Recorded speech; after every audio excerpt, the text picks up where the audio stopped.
Une filière pour devenir autrice de BD ou illustrateur, ça existe? Oui, ça s'appelle le Centre d'enseignement supérieur des arts narratifs à Paris. Depuis 15 ans, notre école forme plus d'une centaine d'apprenants par an au métier d'artiste-auteur. Notre objectif? Accompagner sur le marché de l'édition une nouvelle génération d'auteurs doués d'une solide culture de l'image, d'une grande rigueur technique et d'une démarche artistique exigeante et originale. Mais quelles sont les retombées de ce métier? Comment se professionnaliser après l'obtention de notre diplôme? L'expérience acquise de Cézanne, comment la mettre à profit? Autant de questions que se posent nos futurs apprenants. Dans ce podcast, nous reviendrons sur 10 auteurs émergents du Cézanne entre 2024 et 2017 afin de comprendre la richesse du métier d'artiste-auteur et ses possibilités à court terme. Nous parle un peu de toi, de ton travail et de quelle année tu es, donc de quelle promo du Cézanne tu es si tu t'en souviens. Absolument, c'est pas encore trop vieux. Donc, je m'appelle Agnès Kiefer et je suis de la promo Cézanne 2020. Voilà. Ok. J'ai fait passer un cursus en 2 ans en congé professionnel de formation puisque c'était une reconversion. Voilà, j'avais 42 ans en arrivant à l'école. J'étais parmi les plus anciens de la promo, on était quelques-uns. Et comment tu l'as vécu cette arrivée donc direct en deuxième année? C'était pas un peu stressant d'arriver avec des personnes plus jeunes que toi? On s'est mutuellement adoptés, pas de problème. Ce qui compte le plus, c'est qu'on est tous animés par la passion du dessin. Vraiment, ça n'a pas été un sujet du tout. Quelle est la première action que tu as mis en place en sortant du Cézanne? De la pub, c'est-à-dire que bon, on avait déjà eu une petite mise en main Ultrabook, c'est-à-dire qu'il fallait bien qu'on mette un book en ligne quelque part, au-delà du book qu'on avait présenté aux épreuves finales. J'ai fait faire des cartes de visite qui me servent beaucoup encore aujourd'hui, et j'ai annoncé sur tous mes réseaux sociaux le lancement de mon activité officielle, en disant puis diplômée de l'école, je me lance. Et puis j'avais anticipé un petit peu avant de trouver un emploi à mi-temps. Et en termes de visibilité, tu trouves que l'Ultrabook, c'est encore utile malgré l'apparition d'Instagram qui est venu un peu manger ce genre de format? Alors, l'intérêt, c'est de pouvoir caser beaucoup dedans et de trier par rubrique, d'avoir un truc propre. Moi, j'aime bien. C'est-à-dire que quand quelqu'un veut voir mon travail, j'ai tendance à lui dire, regarde sur Ultrabook, ou quand il me cherche, c'est Ultrabook qui va ressortir. Je leur dis, si tu veux voir mon actu, c'est sur les réseaux. D'accord, donc tu publies pas exactement de la même manière sur les différentes plateformes. Tu avais déjà bien préparé le terrain pour pouvoir te lancer avant même de sortir de l'école, quoi. On nous y incitait quand même, à juste titre. Toujours dans un point de vue de début de lancement, quoi, des prémices. Quel est pour toi le statut le plus intéressant? Parce que c'est une question qui angoisse beaucoup nos étudiants en ce moment. Du truc. On en avait parlé un petit peu à l'école, et ce qui est apparu assez vite, c'est que le statut le plus simple serait artiste-auteur. Pour les impôts, donc c'est ultra simplifié, il n'y a pas de compta. On déclare son chiffre brut. En plus, on n'a pas de TVA. Moi, je suis par-devant vu les montants encaissés. Et puis, la déclaration URSSAF Limousin est hyper simple. Et donc, ça veut dire qu'aujourd'hui, tu continues de travailler à mi-temps en parallèle de ton activité d'artiste-auteur? Ce statut-là, il est compatible avec un statut de salariat. D'accord. Ouais. Ok. J'ai bien Même gardé. d'un point de vue de déclaration d'impôt, c'est pas trop compliqué? Non, dans les impôts, mes impôts sur le revenu, il y a le salaire qui remonte tout seul, hein, vous savez. Et puis, j'ai une petite case pour les revenus artistiques, donc je les mets. Et après, sur l'URSSAF pour les charges sociales, là, je détaille. Voilà. D'accord. Donc, non, au contraire, je trouve ça plutôt simple. Oui, c'est simple finalement. C'est vrai qu'ils m'ont beaucoup posé la question, mais au final, il y a un statut qui est au nom même de votre profession, donc il faut faire confiance aux propositions de l'URSSAF, quoi. Le plus compliqué, finalement, c'est d'avoir le SIRET. Après, Comment est-ce que ça s'est passé pour toi, la transition du cadre scolaire à professionnel? du jour au lendemain, je suis revenue, mais à mi-temps seulement. Donc, c'était un gros changement. Le vrai changement, c'est que depuis 4 ans, avec ce rythme-là, tu comprends bien, j'ai pas de week-end, par exemple. Donc, c'est un sacrifice. Hein. C'est que si, dès lors qu'on veut garder un job à côté, et beaucoup le font, hein, voilà, faut s'attendre, quand on travaille notamment à la commande, ce week-end, moi j'ai travaillé tout le week-end. Puis là, demain, j'enchaîne avec mon job. Donc le rythme, il est plutôt celui-là, de la découverte d'une vie un peu plus aléatoire. Les vacances, c'est pareil. Les jours fériés, c'est pareil. Hein, voilà, donc il y a ça. C'est ce nouveau rythme à prendre, c'est-à-dire un rythme continu, quoi. Mais j'ai pas eu de trou d'air parce que justement d'avoir enchaîné, je suis tout de suite embarquée. Et les premières commandes sont arrivées à peu près un mois et demi après. Ah, super!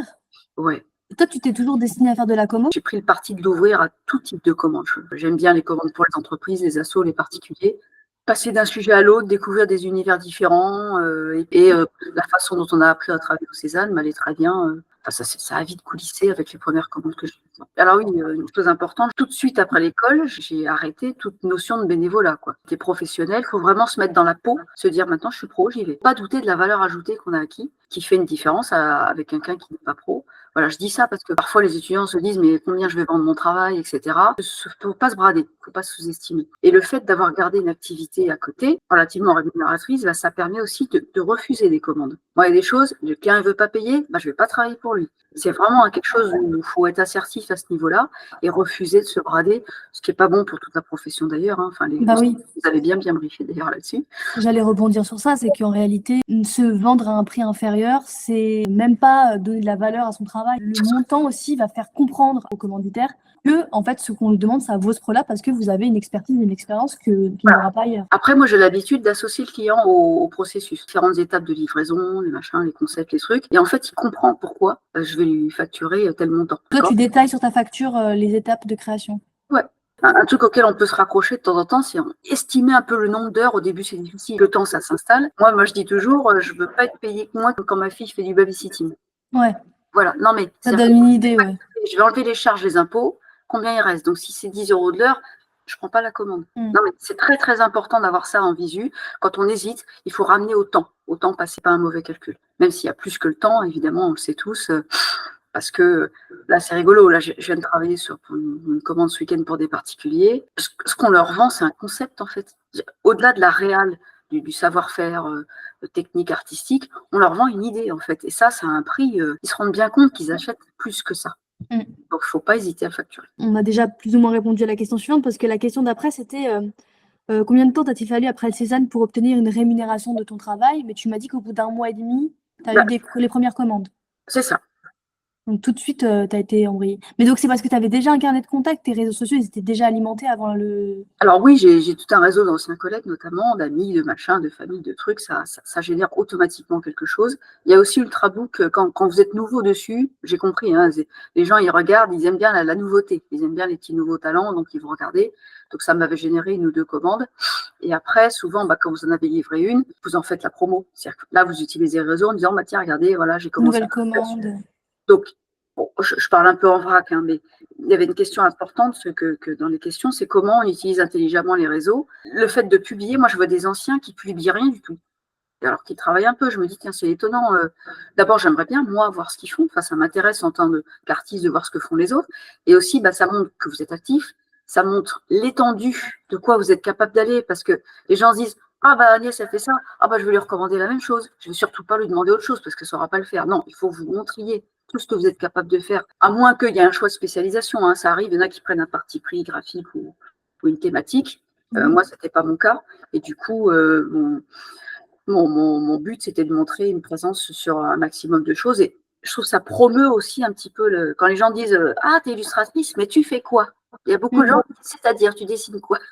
Ça permet de dire, mais regardez, le champ d'application du dessin, c'est énorme en fait. Donc voilà, ça a aussi cette vertu. Et un petit conseil que je donne, c'est de dédier son truc au dessin en fait, son réseau. On peut avoir un compte perso ou machin, mais moi, mes comptes, c'est avant tout des comptes pour le dessin.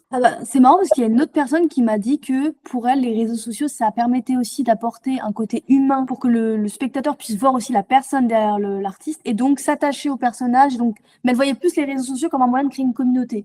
Toi, tu les vois plus comme un portfolio, en fait, virtuel. Ouais. C'est ça. Donc, il y a différentes manières de voir ses réseaux sociaux et donc appliquer une stratégie en fonction de comment on le voit, quoi. Absolument. Moi, je ne sais pas trop ma personne que je mettais en avant. Par contre, je mettais mes réalisations et puis je ne me prive pas en commentaire de mettre des petits trucs rigolos de temps en temps. Voilà, on peut quand même exister. C'est un choix, comme tu dis. Je pense que les deux se valent. Bon, moi, j'ai tendance à... Je pense qu'il faut surtout garder une ligne. Et si jamais on veut changer dans la manière de concevoir ces plateformes où on est vu, en fait, où on est perçu, il faut le faire de manière en transition. Il ne faut pas arriver comme ça de but en blanc et penser que en sautant comme ça dans une nouvelle démarche, ça peut bousculer en fait notre communauté. Donc, comment les gens te démarchent? Donc, ils te démarchent sur les réseaux sociaux, ils te démarchent sur Ultrabook, tu leur proposes plutôt un mail. Sur LinkedIn beaucoup. Parce que moi, j'avais beaucoup un réseau sur LinkedIn avant, donc voilà. Voilà, essentiellement. Et puis après, c'est par connaissance. Après, il ne faut pas négliger Moi, j'ai beaucoup privilégié l'aspect local dans ma commune. J'ai été voir la mairie, j'ai été voir les écoles. Il y a aussi un aspect, comment dire, pas tout en ligne, quoi. Plutôt de la proximité et toi, tu favorises le réseau réel. J'ai tendance à faire ça parce que par appétence personnelle, j'aime bien voir les clients pour qui je vais travailler, j'aime bien discuter avec eux. Voilà. Et puis, ça génère des choses, il y a un contact. Là, j'ai participé aux Journées européennes des métiers d'art. Bon, j'étais dans un endroit avec d'autres artistes et puis on montrait notre travail, hop, ça va générer une commande. Tu fonctionnes à la fois en réel et sur les réseaux et en fonction de tes besoins, tu adaptes. C'est ça. Merci d'avoir écouté cet épisode. Pour découvrir plus de parcours d'étudiants, vous pouvez nous retrouver sur YouTube, Facebook, Instagram et TikTok. Et pour connaître les détails de notre formation en 3 ans, rendez-vous sur notre site www.cezanne.fr. À bientôt pour un nouvel épisode de Parcours d'artiste-auteur, car oui, créer, c'est un métier.